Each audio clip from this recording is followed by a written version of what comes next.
দর্শক আসসালামু আলাইকুম, আশা করি সবাই ভালো আছেন।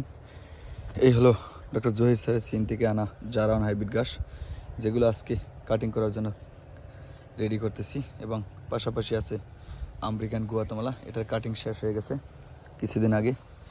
জারা ঘাসের মাঝে চাষ করছিলাম, তো 100% গুয়াতেমালা জার্মিনেশন আসলো এবং এই ধরনের কাটিংগুলো আপনাদের মাঝে ডেলিভারি দিতেছি। এগুলি হলো অরিজিনাল ডক্টর জহির স্যারের চীন থেকে আনা জারাওয়ান হাইব্রিড ঘাস, 100% পরিপক্ক কাটিং।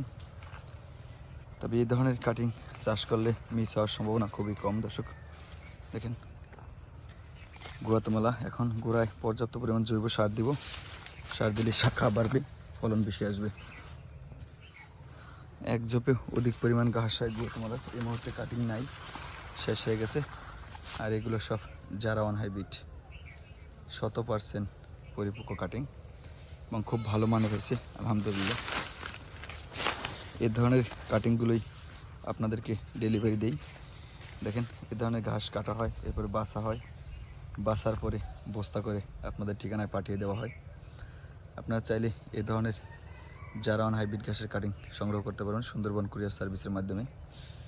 এই ঘাসটা চাষ করতে হলে অবশ্যই আপনাকে গ্যাপ বেশি দিতে হবে যদি ফলন বেশি পেতে চান। পাশে 4 ফিট দেবেন, 2টা করে চারা দিবেন, লম্বায় 1 ফিট পর পর চারা দিবেন। এবং যদি বর্ষার সময় পানি জমে তাহলে এরকম ঘাসের গোড়ায় মাটি দিয়ে একটু উঁচা করে নেবেন, তাহলে বর্ষায় নষ্ট হবে না দর্শক।